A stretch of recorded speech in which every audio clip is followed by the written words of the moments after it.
Ndabahaye mwiriwe canke mwaramutse bivanye naho buri umwe wese aherereye. Banywanyi bacu mubana natwe makuru n'ibiganiro vya misi yose tubandanya gushikiriza kuri no mbonesha kure yacu ari nayo yanyu Muhuza TV. Uyu ni umwanya tugiye kubageza ko amakuru biriko biravugwa bigezwe ko ngaha mu gihugu c'u Burundi, akaba ari amakuru tuzagorokana niko yariko aravugwa mu gisata c'umutekano. Nebwihe mwijoro ry'igenekerezo ya 10 rishira igenekerezo 11 Rusama uyu mwaka wa 2023 no kuvuga mwijoro ryakeye ibintu ntivyari byifashe neza mu gisagara ca Bujumbura. Ku munsi w'ejo habaye umugoroba w'amarira mu banyagisagara ca Bujumbura, ni mu gihe hari hamaze guterwa amagrenade mu gisagara ca Bujumbura. Ni mu gihe amakuru tumaze kuronka avuga ko grenade zibiri zatewe isaha imwe n'igice zo mwijoro, aho abantu benshi bari batondeye imiduga ibunguruza imbere yahoze isoko nkuru ya Bujumbura. Ni mu gihe bamwe mu bari baraho vyabereye bavuga ko abantu 13 aribo bamaze gukomereka, bose bahavuye bajanwa kwa muganga. Ni mu gihe kandi hari amakuru duhejeje kuronka avuga ko hari yindi grenade ivugwa ko yari yatewe hafi y'ikambi y'igipolisi gicungera inzego iyo bahoze bita API. Birabaje cyane kubona hari umuntu yubakwa gutera grenade ku banyagihugu bigorewe bavuye ku mirimo yabo barushe, batondeye imodoka ibatahana batazi n'igihe ibonekera. Abarundi baragowe bihagije, nta numwe yarakwiriye kongereza amarira yabo. Uwo wese akora bino bintu no guterwa ivyatsi, nkuko benshi batanguye kwiyamiriza iki gikorwa c'ubugizi bwa nabi. Ni mu gihe nyuma y'ivyo vyose vyabaye, nyenico bari umukuru w'igihugu c'u Burundi Evariste Ndayishimiye nawe bishishije ku rubuga rwe rwa X rwahoze rwitwa Twitter, nawe yahise asohora ubutumwa bwihuse cyane bwo guhoza imiryango yaburiye ababo muri ico gitero. Mu majambo yiwe yagize ati turahojeje vyimva mutima bakomerekeye mu gitero c'iterabwoba gejeje kubera ahahoze hari isoko nkuru ya Bujumbura. Bene Burundi ngo nimugumye umutima, iterabwoba ntiryigeze ritsinda amahoro. Biteye bitebuke ababikora bazofatwa bakubitwe intahe mu gahanga, Imana ni iyo nkuru. Ibi akaba ari vyanditswe mu butumwa bw'umukuru w'igihugu Evariste Ndayishimiye. Ni mu gihe ingendo yo gutera amagrenade n'ubundi imaze iminsi yibonekeza cyane mu gisagara ca Bujumbura, aho nyuma y'iminsi nte abantu babiri nabo bakomerekeye mu gitero ca grenade yaturitse. Abo babiri bakomeretse mu gihe hatutswe grenade kuw'Imana ku mugoroba mu bunywero buri muri zone Kamenge mu gisagara ca Bujumbura. Kindi gisasu cyari mu bundi bunywero cyo ngo ico gihe nticaturitse. Nkuko twabagajije ko makuru yacu yabanje, ubwo bunywero bubiri bwose buri kwibarabara rya 6 muri zone Kamenge, ni muri commune Ntahangwa mu buraruko bw'igisagara ca Bujumbura ku mugwa mukuru w'ubutunzi. Kubwo babibonye ivyo bisasu ngo bisa n'ivyari vyaterewe umwanya umwe, hari hafi naho isaha zibiri. Mu masoko yacu izo grenade yaturitse yakomerekeje abantu babiri kuw'Imana uheze, nabo bihutanwa gushikanwa kwa muganga. Iyindi grenade yo ntiyaturitse, abantu baciye bahunga ubwo nyene. Ni mu gihe bivugwa ko ibanki nkuru y'igihugu BRB nayo ya umutekano wayo wahise wongerezwa cyane. Abanyagihugu bagasaba ko hokorwa amatohoza ahuriwe ko na bose, hoba urwego rujejwe iperereza hagati mu gihugu, urwego rw'igisirikare rujejwe iperereza rya gisirikare ndetse n'igipolisi naco kikagira ico giterereye muri ico gikorwa. Imbere yuko tugaruka rero kuri iki gitero cyaraye kibaye mwijoro, fyonde subscribe canke sabone niba utari wafyenda ko kugira ngo utoje ucikanwa dushikiriza, usangiza no makuru bagenza aho baherereye hose kugira ngo nabo batuja bacikanwa nabiriko biravugwa bigezwe ko ngaha mu gihugu cy'u Burundi, hanze imbezi gihugu cy'u Burundi ndetse no makungu ya kure. Mbaye kaze mwidonido yano makuru.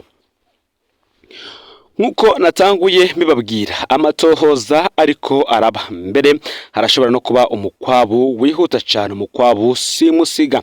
Nyuma yaho ibisasu bibiri vyaraye bituritse mu gisagara ca Bujumbura, akaba kandi ari n'intahe zageze ziratangwa n'abantu batandukanye. Umwe ati nariko ndaja ku kazi nkora ku mugoroba, niho twumva ibintu biturika bibiri tugwa igihumura. Ivyo bivugwa n'umwe mu basore yatumenyesheje ko ariho yaragishika mu gisagara hagati, neza na neza avuye muri quartier yo hagati mu gisagara agiye ku kazi asanzwe akora mwijoro.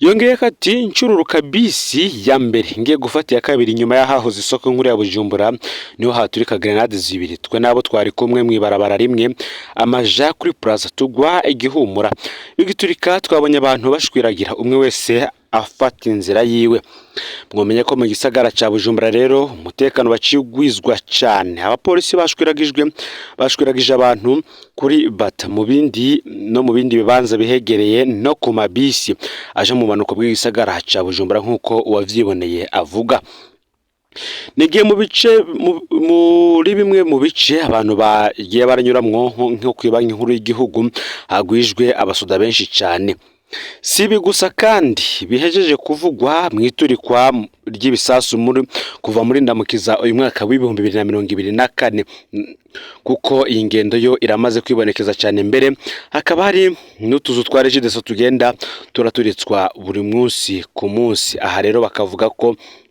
n'ubundi gihugu cogira ico gikora ni mu gihe radio haguruka ivuga ko abanyagihugu bashobora kuba baraye bitavye Imana abandi bagakomereka bikomeye cyane bivuye kuri ca gitero nyine ca grenade cyatewe n'abantu bataramenyekana ku mugwa mukuru w'ubutunzi Bujumbura bamwe n'abandi rero bati nta muntu n'umwe atobabazwa canke ngo yipfuze guhoza abahuye n'ivyago nk'ivyo bati ariko biranababaje kubona kandi hari n'undi murwi bisa naho mengo nturi mu barongoye igihugu gushika naho ngo bahoza imiryango bikarangira mu majambo gusanga ariko ingingo zo kongereza umutekano nazo ntizihave zifatwa hari nande makuru duje kuronka tuza kubageza ko mu mwanya ntimuze kuja kure Nemugiye kandi muri Afrika y'Epfo Tuyisenge Murantunge Jean Claude Tuyishemeze Murundi aba muri Afrika y'Epfo yaraye agandaguwe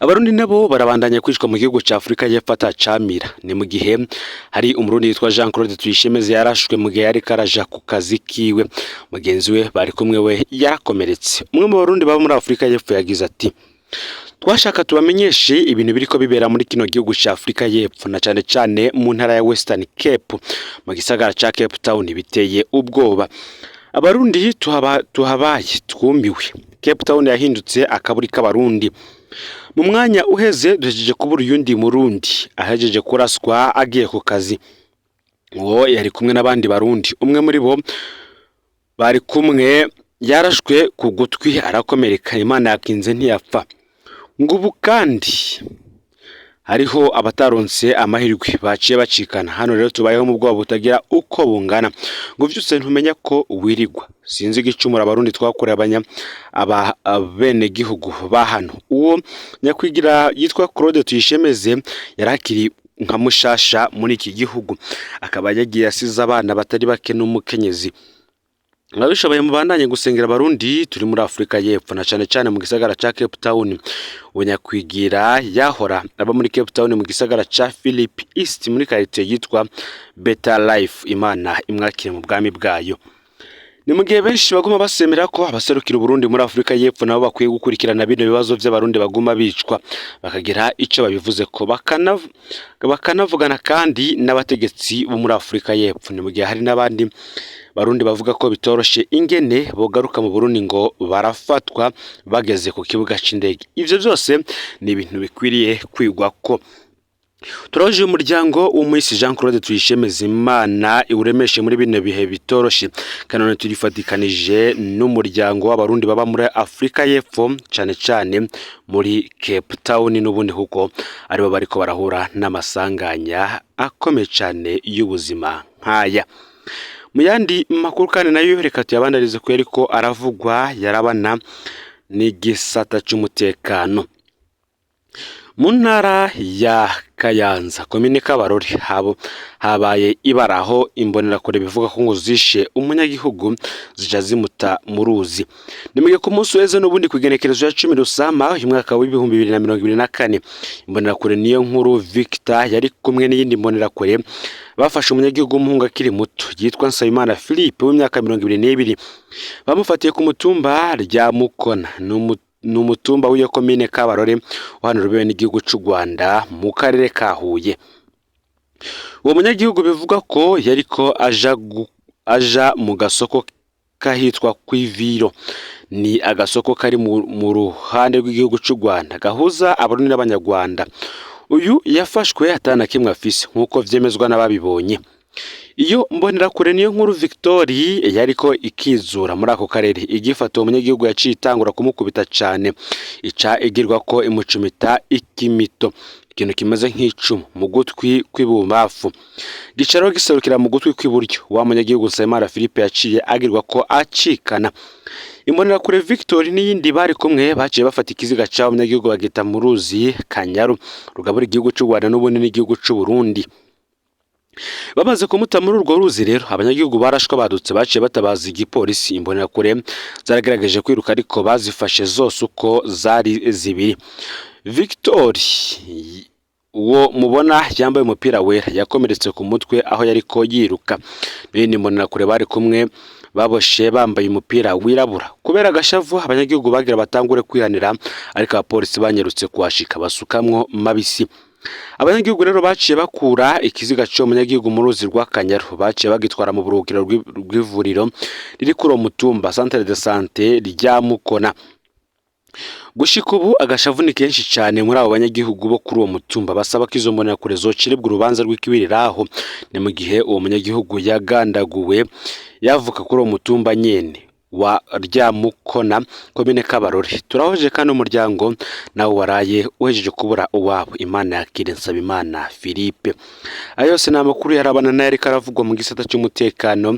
Imbere yuko tuza kubagaza ko nandi mufyonde subscribe canke sabone na mutari mwafite ndako kugira ngo mutoje mucikano ndadushikiriza usangiza bagenza bakana no makuru aho baherereye hose kugira ngo nabo baje bashikirwa nabiri ko biravugwa bigezwe ko ngaha mu gihugu cy'u Burundi hanze y'imbezi igihugu cy'u Burundi ndetse no makungu ya kure. No Muhoza TV Imana ibahezagira mu bikorwa byanyu vya misi yose muri ko murakora.